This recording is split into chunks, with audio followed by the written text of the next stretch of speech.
Hello again, and welcome to Crime and Music. I'm your host, Brian J. Kinsley. With me, as always, my friend Ben Rupel. Hello again, Brian. Was that better? That was great. Thanks for joining us, everybody. We're a true crime podcast that follows the lives of musicians and people in and around the music business and their misadventures into law breaking. If you enjoy that, hit the subscribe button, and if you would please go to iTunes and give us a review. You don't actually have to give us a review. You can review your lunch, your coworker Nancy. Just put a review up there and let iTunes know you're listening. Yeah, type something funny too. That'd be good. Yeah. Now, also, I will announce this right now. There is a giveaway contest. If you give us a review on iTunes, that puts you into a sweepstakes to win a one and only Crime and Music t-shirt. Yeah, one and only, because we're going to draw on an old white t-shirt with some Sharpies. It'll be a Crime and Music It'll t-shirt. be a crime music. It'll be legitimate. It's going to be awesome. It'll say Crime and Music on it. Yeah. And for those of you, if you like us, like us, go to patreon.com/crime and music and become a monthly subscriber. There's some cool things you can get there too. Like we'll send you some note cards from the show and some other fun things. Yeah. And on that iTunes, go out there and review us. And I would love to see, some great reviews. I don't care how many stars you give us. Just write something stupid. Maybe that's how we should do the giveaways.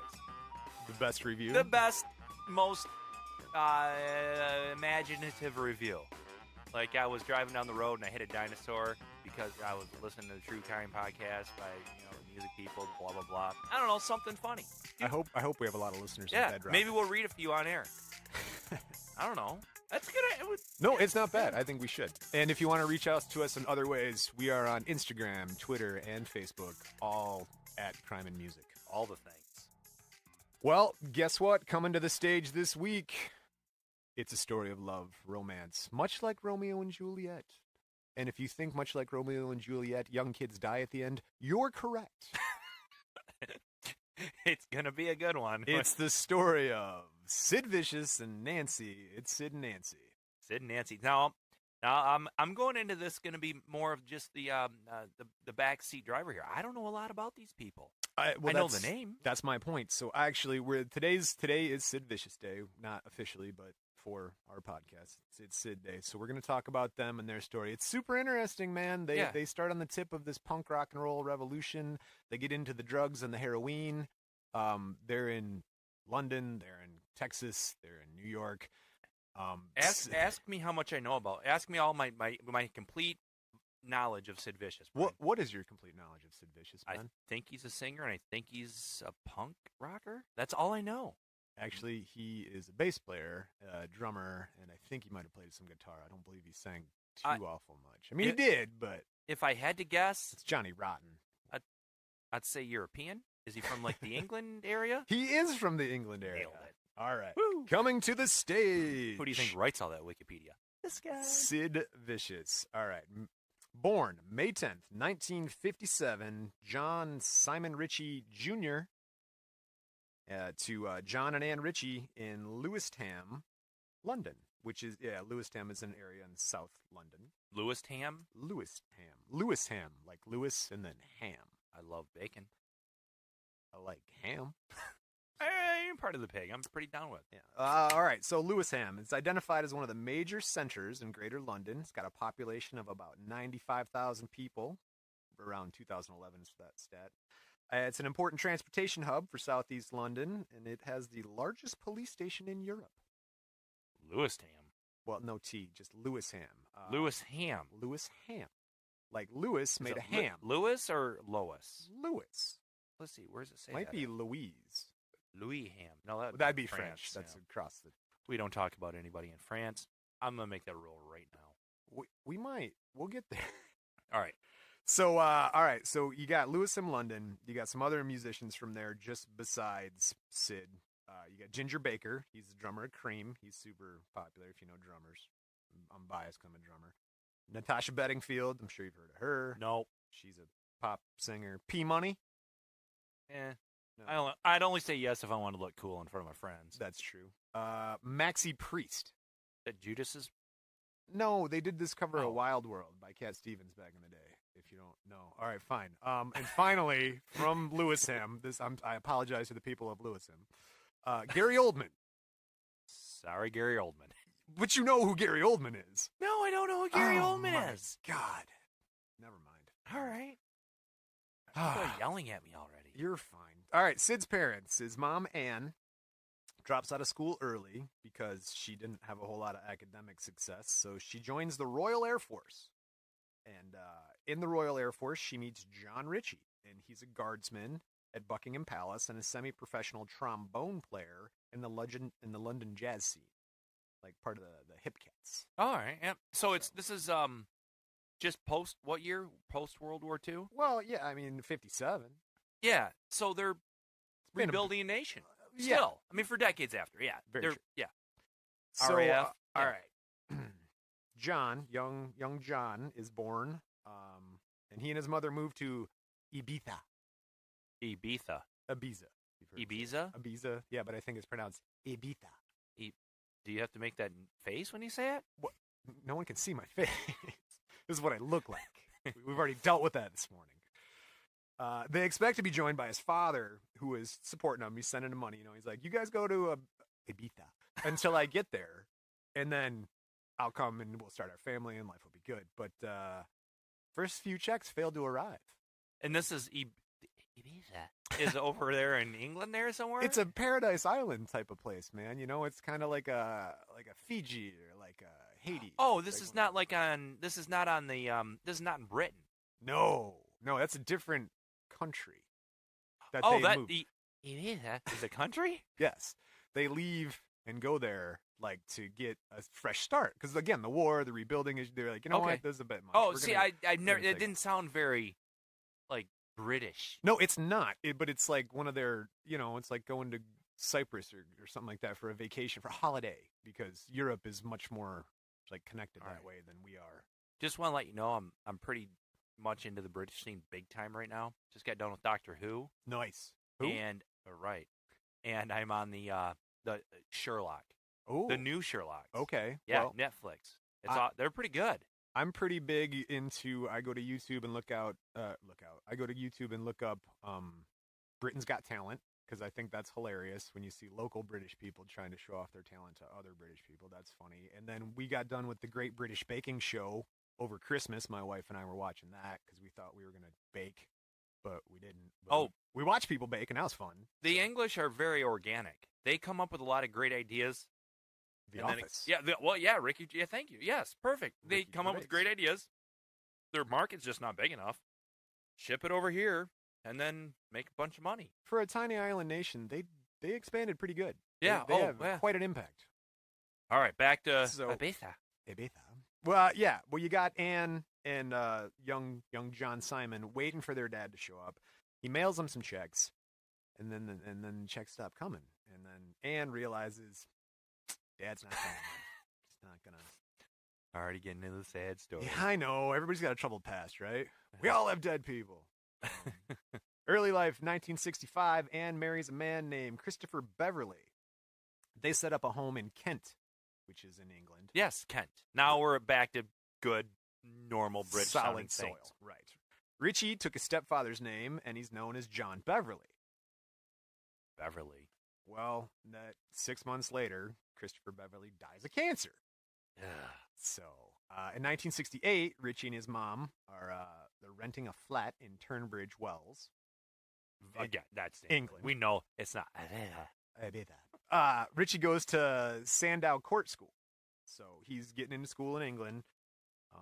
1971, they move again to East London, so they're moving around. He's at Hackney Technical College in 1973, and there is where he meets a guy named John Lydon, or if you've heard of him, Johnny Rotten. Okay, yeah, now Johnny Rotten I know a little, very marginal, but more about. But he's friends with Trump.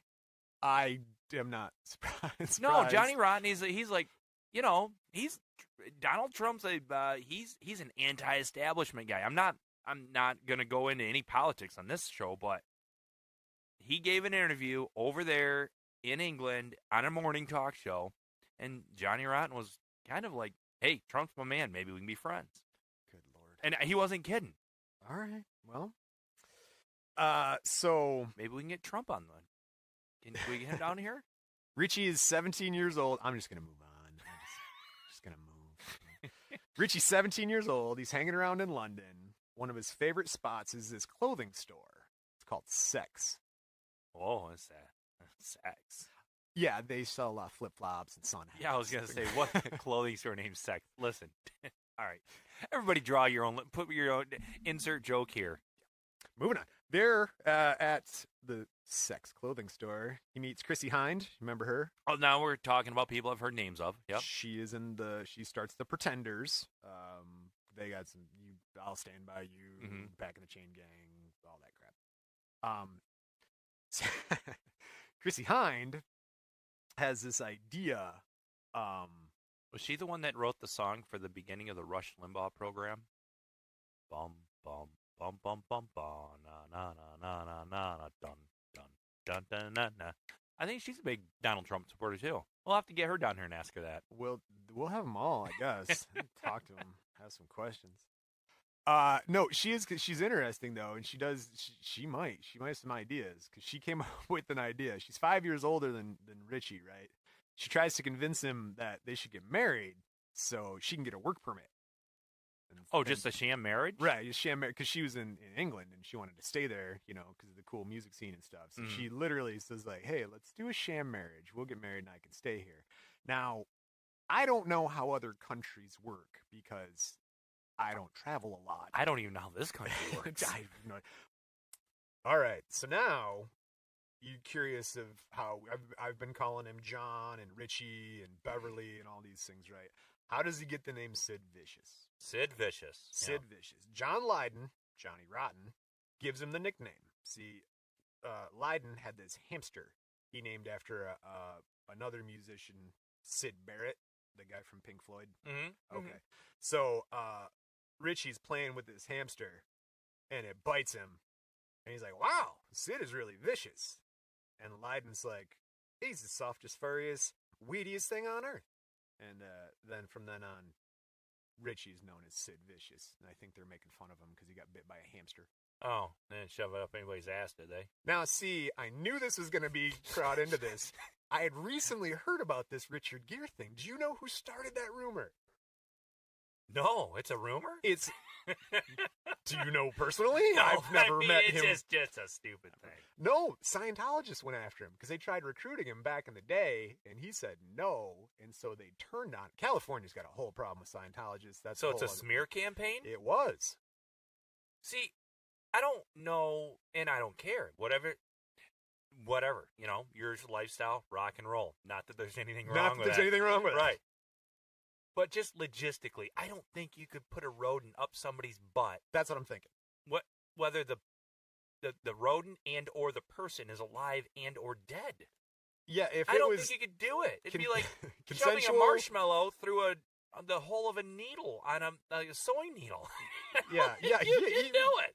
That's not happening. That marshmallow's going to come apart a little bit. Oh, poor hamster. Poor Sid. Poor Richard Gere. What?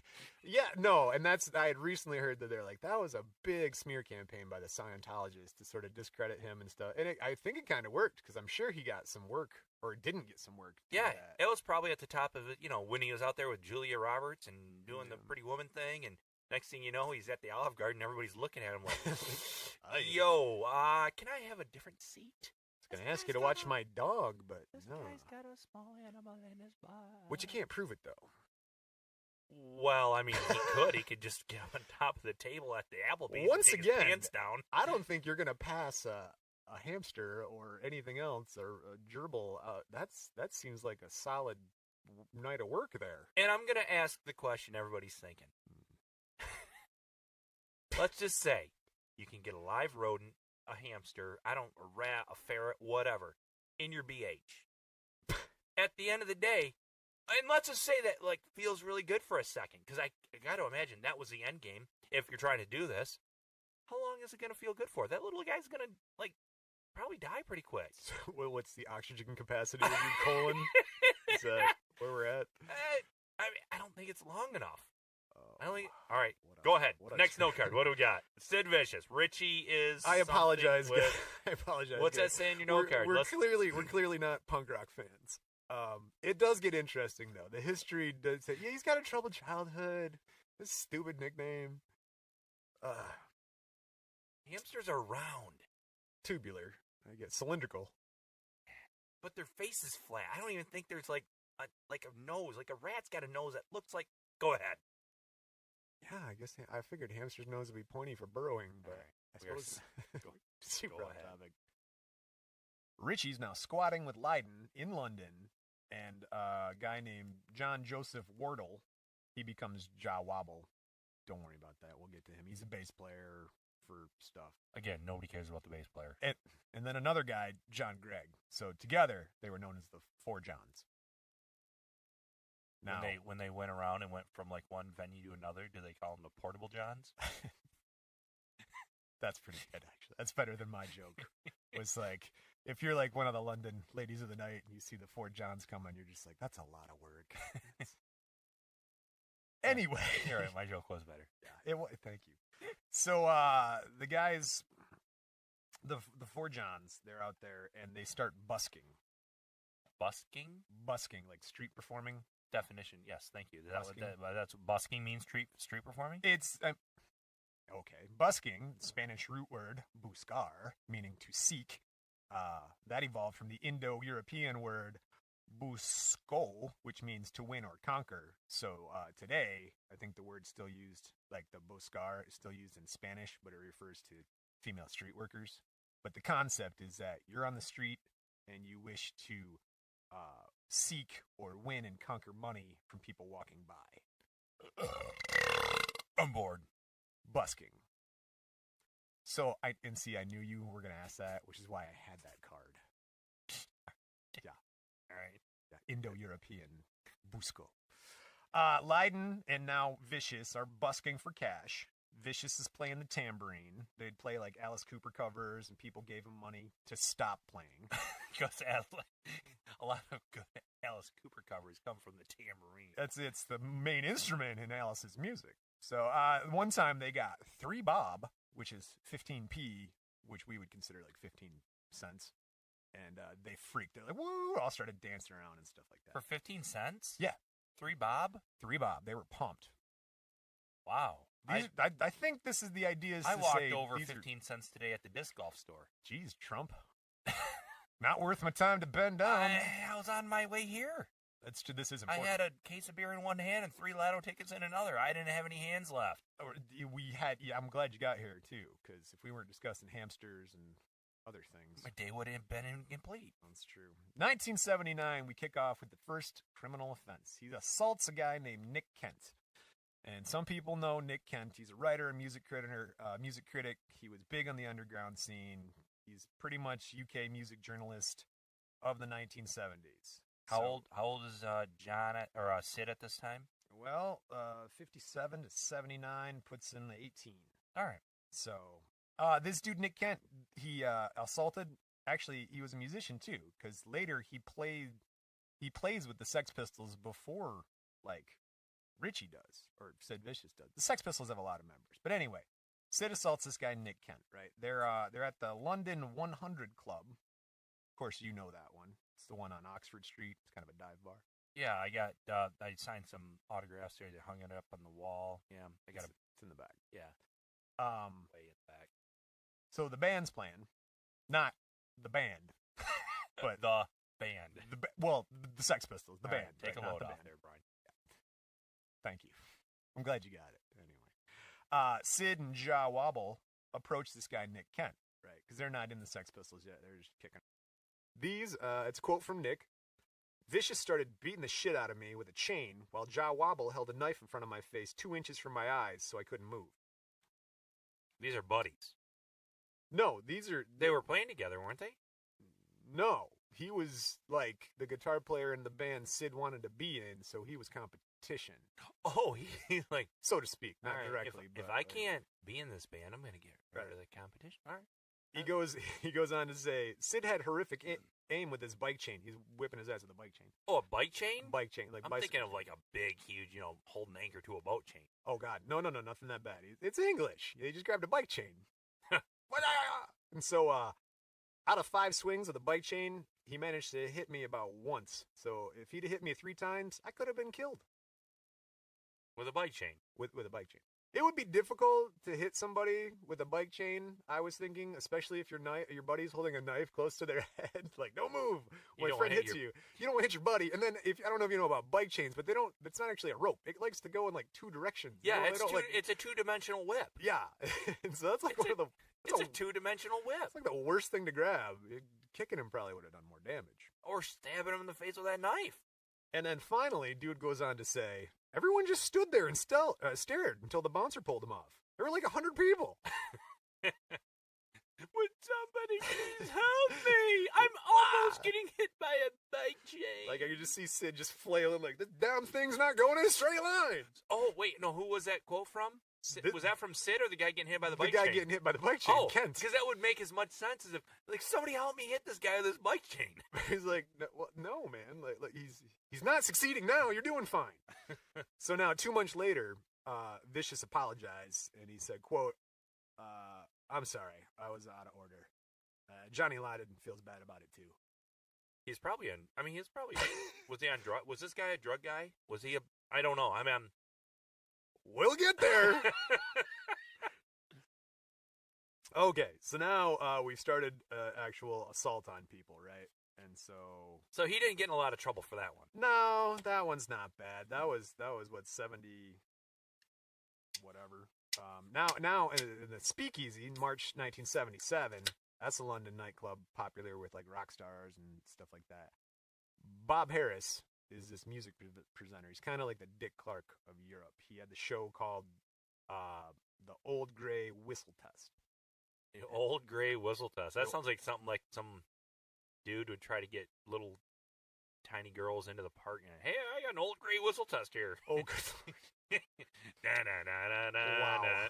All right, this guy asked Bob when the sex.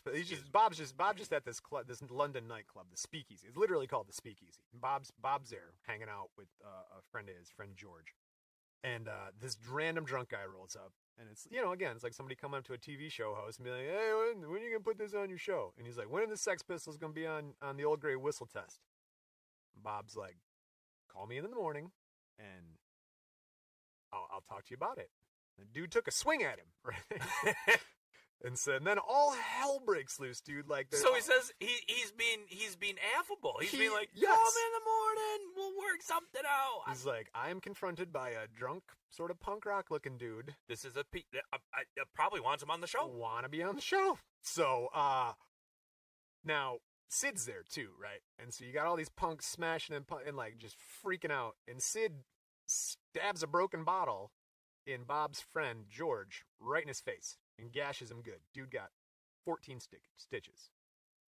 And that's March 1977. Did they ever get on the show?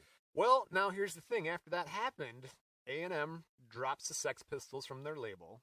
Capitol Records bans all the Sex Pistols records from their playlist, so that's like the radio, Capitol Radio. Yeah, they're getting blacklisted here. Right. But then some music writers turn on Bob Harris and say the Old Grey Whistle Test is old. And like, you guys are out of date. Oh, and it's the like, word old is in the name. But it is implied. But anyway. So that's 2. Now we're at 2 things where Vicious is but he's wigging still out. Not in that much trouble. Still nothing crazy. Because it's all in these big melees at bars and like, pub fights and stuff. I'd just like to say something. And no offense to all of our punk rock fans out there. But from most of what I've seen of punk rockers, what do they weigh, like $110 soaking wet? Oh, yeah. Yeah, that dude hits me in the face. I may not even know it. But he smashed they a have broken weapons. bottle in your face. Yeah, but they're not the most daunting of characters out there in the music world. No, that's true. No. All right. No. So. And this is coming from a guy that just talked about Lil Wayne. I would, man, punks or rappers. I'm not getting a fight with no. There's some big mofos out there in the R&B genre. I'm not. But the punk rockers, except for is Danzig? No, they're No, that's like heavy metal type that's like thing. heavy I wouldn't metal. call I that mean, punk heavy rock. metal. I'm not getting any. The heavy metal guys are all, weight room fanatics. No, yeah, I'm not doing heavy metal. Green Day is punk rock, most mainstream kind of thing, right?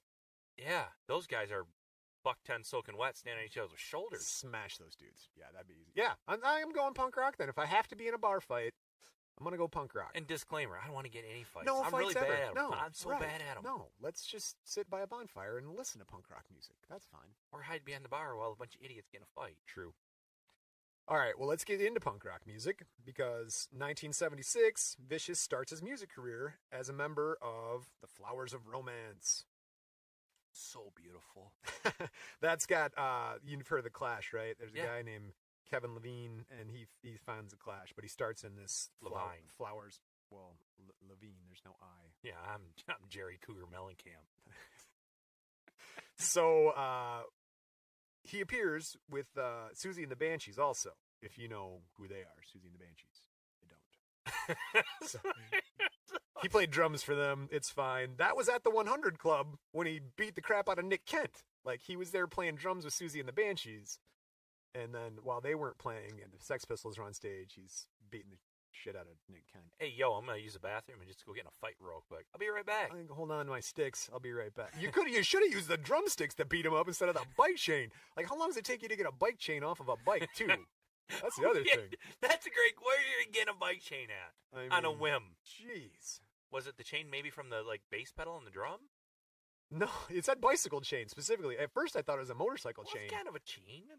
Well, I have a leather strap on mine because the chains, the links get messed up and whatever. Personal preference, guys. I don't want a bunch of drummers pissing off. So then he gets in with some the Damned. They're considering Vicious along with a guy named Dave Vanian.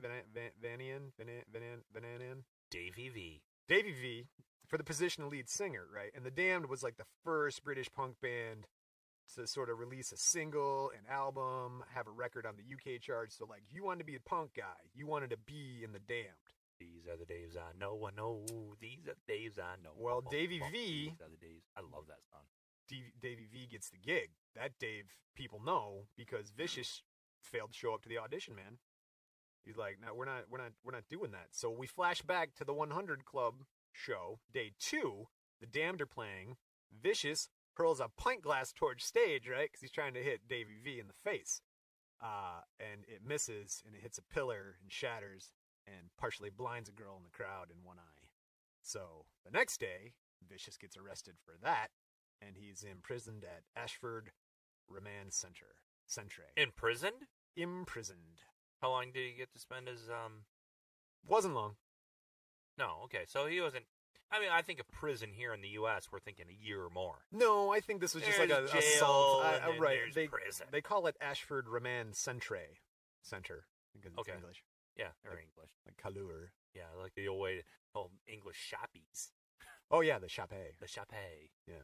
So, we're going to get some heat from England. I hope not. It'd be nice, though. Again, leave us a review on YouTunes. If you hate the way we're pronouncing all your English BS words, sorry. YouTunes. The YouTunes. Is falling apart. February 1977, after Glenn Matlock leaves the band, not the band, the Sex Pistols, they ask Sid Vicious to join since he's at every gig anyway. You know, they would play, he would be there. Listen, we can get this guy on stage. He'd stop throwing fucking pine glasses. Yeah, right. Why don't we bring him on stage? He stop assaulting the crowd. Yeah. I would get more gigs. So his first gig, Sid plays with Sex Pistols, April 3rd, 1977, on a thing called The Screen on Green in London. Now, if you want to watch it, there's some film of it in the movie Punk Rock Movie. Is this over by Stumpworth-on-Thames?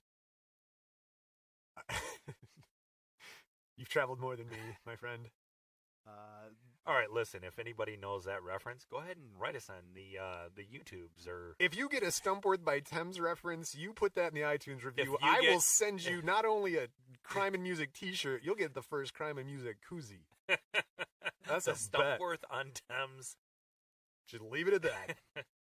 All right, so now Sid Vicious is in the Sex Pistols. We're getting there, guys. I mean, he's already assaulted 2 or 3 people, so there's the crime. We're getting there. Sid's in the band, but he couldn't play that well. Like, they wanted him to play bass, right? And before I was telling you, he's playing drums. And so he didn't really have a lot of bass experience. So the guitarist, Steve Jones, does double duty, plays bass on the album that had Anarchy in the UK in it and Bodies, like their big songs.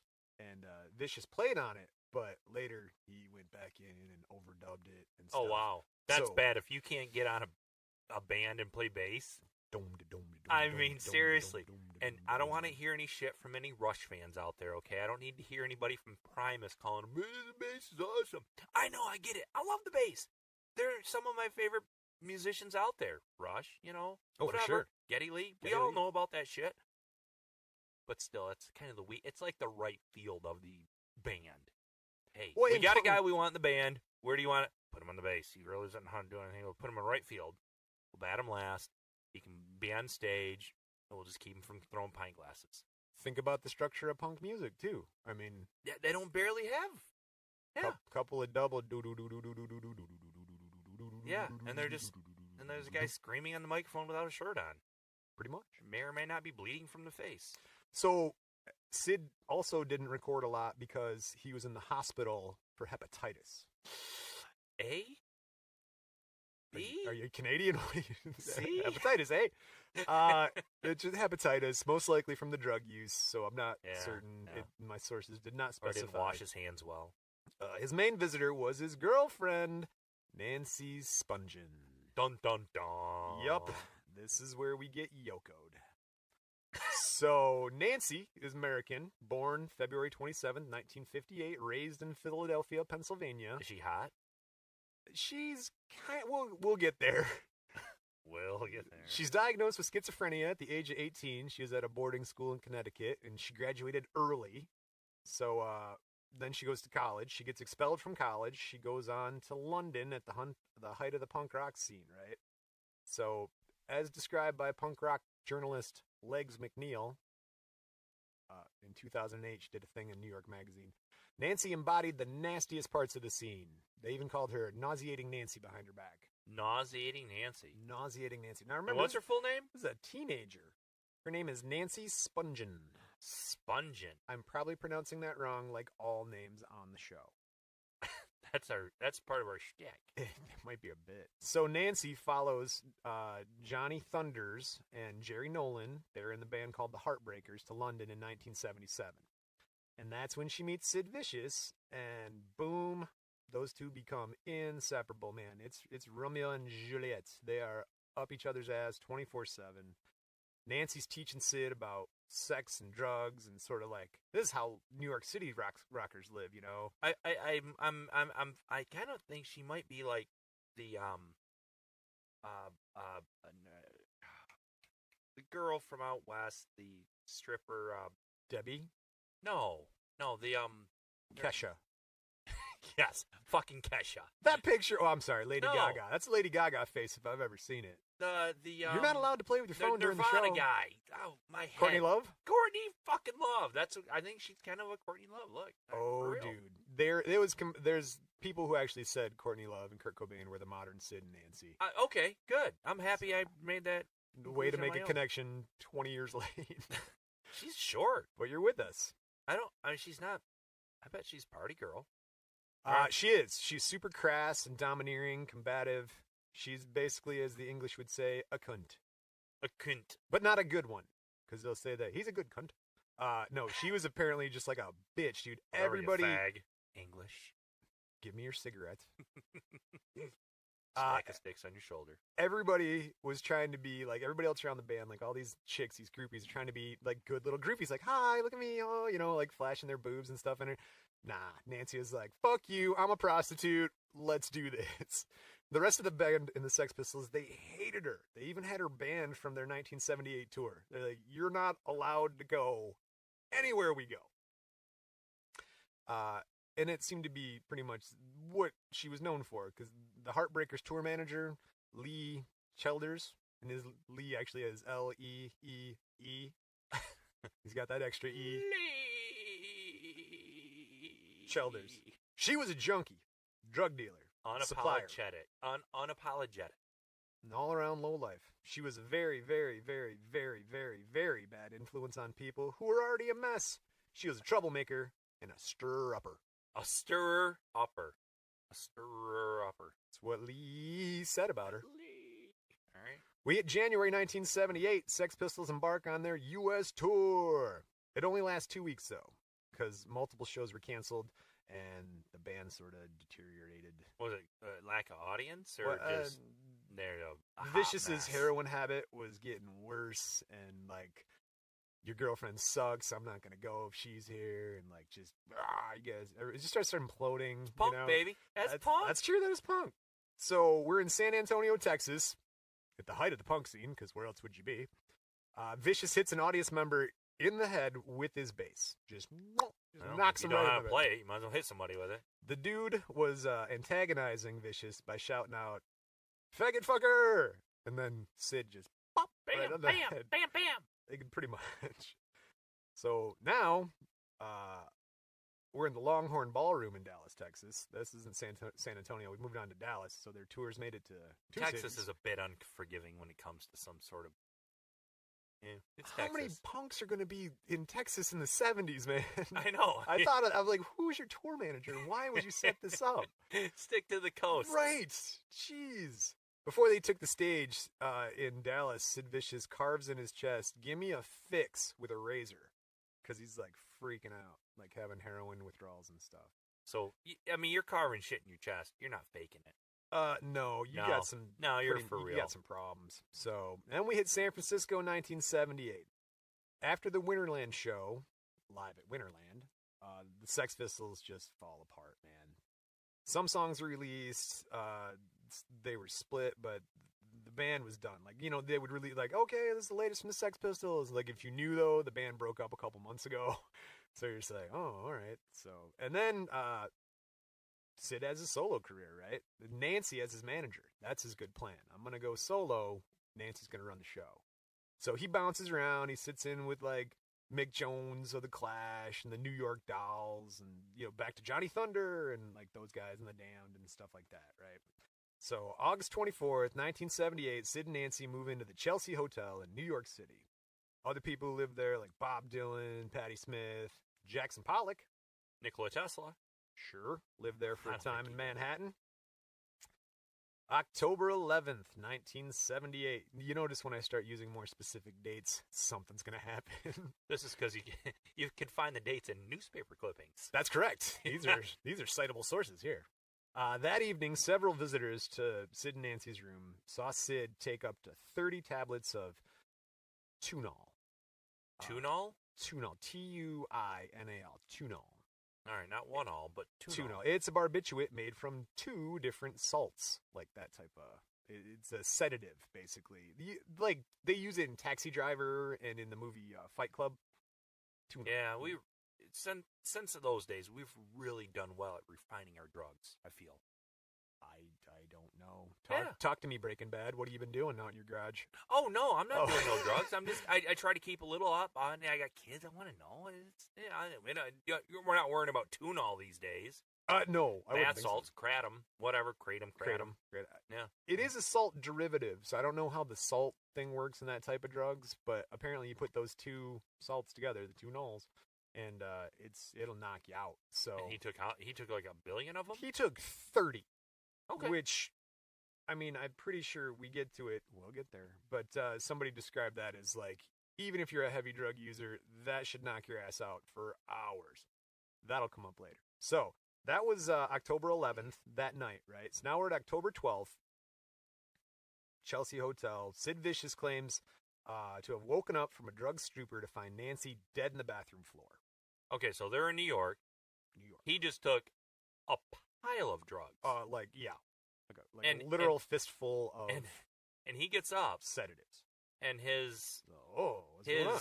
his prostitute / manager / girlfriend / best friend, Yeah. the person that's supposed to be leading him by the hand as a musician through Right. the Midwest, the Southwest, the East Coast, the West Coast. Right. She's dead. Yeah, she has she suffered a single stab wound to her abdomen and bled to death. She was 20 years old. Oh, she was only 20? Again, dude, Romeo and Juliet, my man, these were young kids. So, all right, the knife used had been bought by Vicious at a 42nd Street shop, and it was identical to a, quote, 007 flip knife given to punk rock vocalist Sid Vicious of the Dead Boys by Dee Ramone. Again, it's a whole trail of how these punk guys want to be with other punk guys, and hey, Dee Ramone gave this thing to Steve, and I was like, that's kind of cool, I want to get one too. So it's later identified as a Jaguar K11 with a 5-inch blade. Huh. Wow. So she took just a plunge right to the gut, unfortunately. Am I getting ahead of ourselves if I ask who done it? Everybody together in 2, 1. We'll get there. Yeah. According to New York Magazine, the night of the murder went like this. 2:30 a.m., Nancy asks sometimes bodyguard for Sid Vicious. I can't even believe I'm going to do this to you. His name is Rockets Red Glare. That's a dumb. Yeah, he's an artist, a vocalist, like a comedian, an actor. He's got all these like sort of creative New York bohemian type credits to him. She asks him at 2:30 a.m. to get some Dilaudidins, which is like an opiate painkiller. Was she standing by the Rockets Red Glare when she asked him? He is Rockets Red Glare, so yes, they were probably standing there. She probably said, "Hey, Rockets, I need some Dilaudidin." I use that voice because my dogs are English cream golden retrievers, and I assume that's what they sound like. Oh, I don't have a good English accent. I'm not even gonna try. He looked at me, folks. He looked at me for a second, like I'm gonna try it, and then his eyes bailed out. All right. So, all right, that's 2:30 a.m. She's like, "Hey, get me some Dilaudid. I need some painkillers. Need some opiates." 7:30 a.m. Female moans were heard from the room by other guests, and I don't think they were like good, pleasurable moans. Like, is that your interpretation of a good moan or a bad moan, right there, Brian? I'm gonna leave that up to the people. So 10 a.m. Sid calls the front desk asking for help. And then help shows up. Sid's wandering the hallways, all agitated. He was arrested and charged with the murder. Initially, he confesses. He, quote, "I stabbed her, but I never meant to kill her." And then he's like, "I don't actually remember." And then at one point, he said Nancy fell on the knife. So he doesn't know what happened. Now, I just stabbed her a little bit. She jumped on it herself. She's like, "That's not deep enough, Sid. You're doing it wrong." And then just stabbed herself farther. Probably not, honestly. We really don't know. There's a lot of other theories, though. And so some believe that there was a robbery and a drug deal gone bad. Some people believe Nancy stabbed herself, and it was possibly like a botched double suicide thing, because there really was like a tragic Romeo and Juliet thing about these two. They're the only two that liked each other. They're the only two that sort of understood each other. So let's go over some of these details.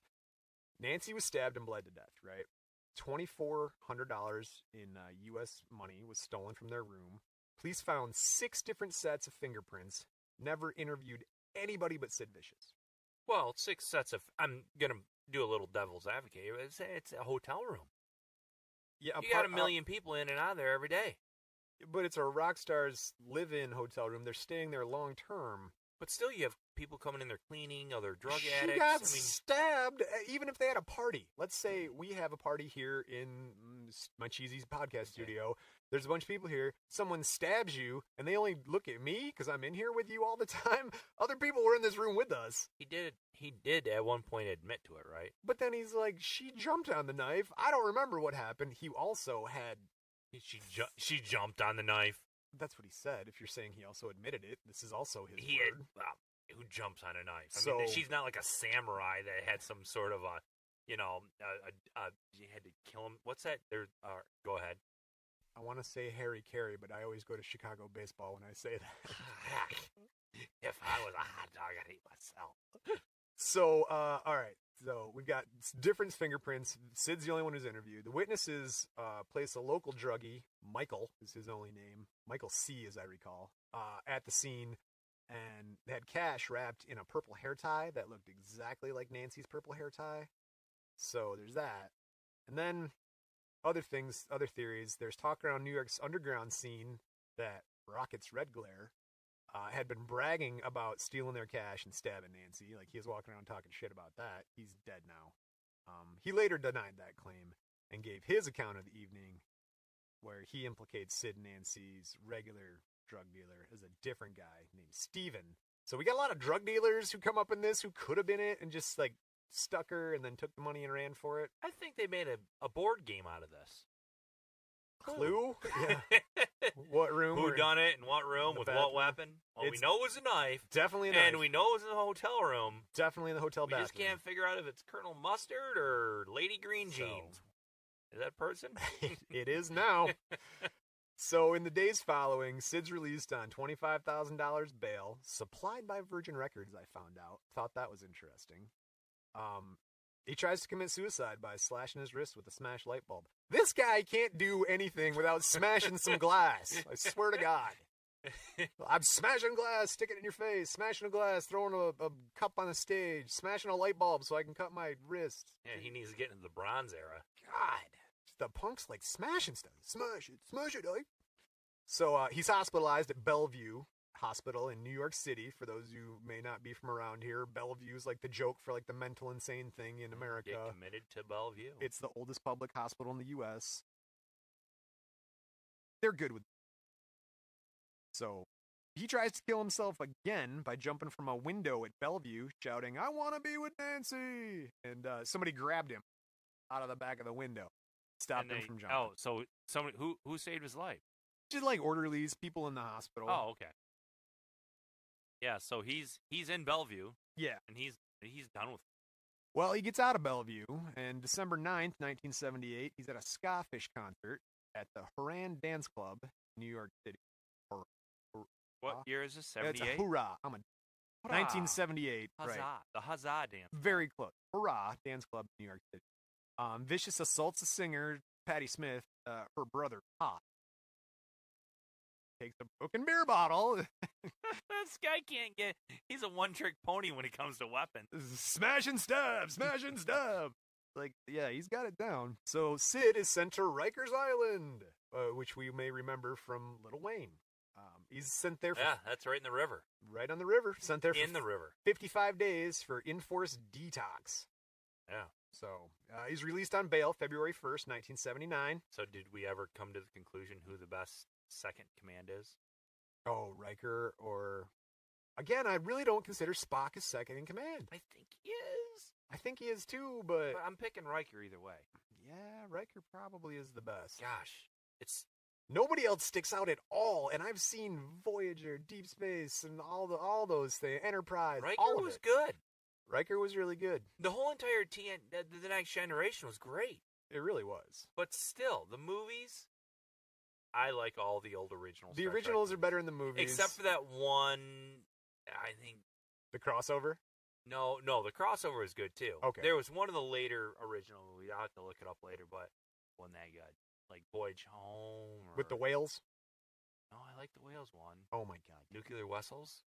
That's the whales. I like that one. They invent transparent aluminum. Yeah. We could I do like that. We could do a movie review show. That'll be fun. All right.